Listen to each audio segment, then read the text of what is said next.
A number of years ago, two of my children were in a little league baseball league that didn't keep score.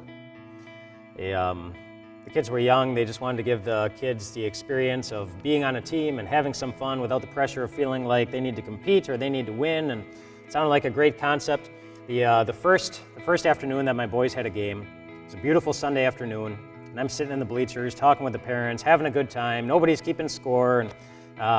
And then eventually the umpire announces to everyone, this is going to be the last inning. So our boys team was going to bat once, and then the other team would have their turn.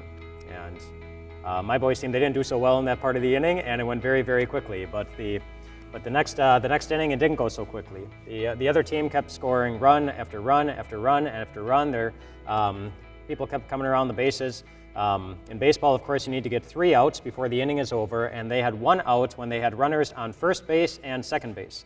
When this kid comes up to the plate, and this kid hits a line drive out into the outfield, the runners on first and second, they score, and then the kid who hit the line drive out into the outfield, he's rounding the bases, and as he turns around third base to come into home, all of his teammates come running out of the dugout to meet him at home plate as if he just scored the winning run. In a league where you don't count runs. But of course, the reason the kids came running out of the dugout only when that kid crossed the plate, and the reason all the parents of those kids started screaming with pure delight, and the reason why even the umpire said the game was over at that point, was because in this league where nobody was keeping score, everybody was keeping score.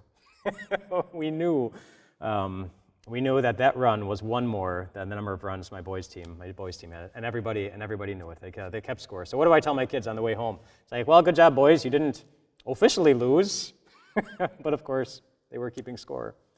They knew. They keep score. And keeping score has quite a bit to do with our anger in life, and when we give ourselves permission to be more angry than we ought to be. We have this expectation that life is supposed to be fair. That life is supposed to be fair, and so we keep score, and we tell ourselves, well, if such and such is nice to me, then I will be nice to them, but if such and such is not nice to me, then watch out, because I have the right to be angry towards them. Or if such and such a person gives me exactly what I'm expecting and gives me the good things that I'm hoping for, well, then I will reciprocate and I will do good things for them. But if they withhold from me the good things that I'm expecting, then they should not expect that I'm going to be kind towards them at all, and I might just let them know how unhappy and angry I am at them.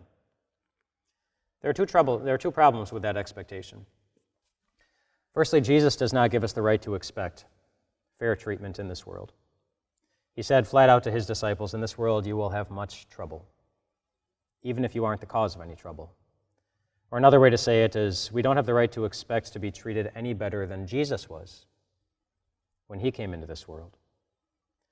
The other problem with those types of expectations, going through life expecting to be treated fairly, expected that things are going to be even, is that if we walk through life going through that way, expecting those things, then we run the risk of running through life without God, because that's not the way that God operates.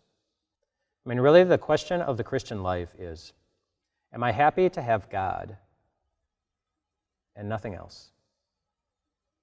That's what it means to love God more than anything. Am I happy to have God's love, even if I don't have the love of anyone else?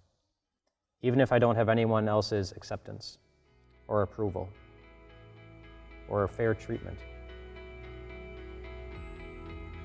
If the answer is no, then we are running the risk of walking through life without God. And God knows how hard it is to walk through this life. He himself knows what it's like to be oppressed and afflicted. We hear that many times in Scripture. We've talked about it sometimes already this week. Let me read you another passage from Scripture, from Isaiah chapter 53, where it says that he, Jesus, was oppressed and afflicted. He was led like a lamb to the slaughter. And not because he did anything wrong, not because he was a troublemaker. And how did he respond? He did not open his mouth.